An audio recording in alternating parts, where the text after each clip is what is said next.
Ако един човек е в своя път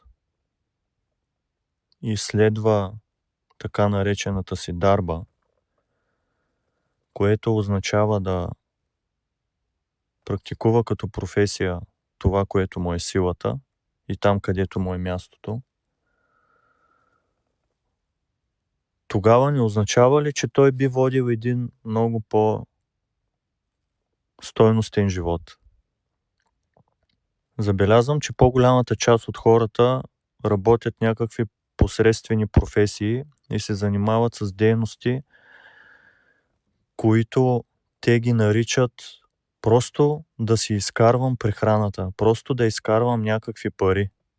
Няма значение какво ще правя, просто да изкарвам някакви пари, за да мога да живея или в по-лошия случай да мога да издържам семейството си. Дали тези мисли не са вървени против себе си? Дали ако един човек си мисли такива неща и ги прилага в живота си, дали може да бъде успешен? Дали може да има наслада от това, което извършва? Не знам. Според вас?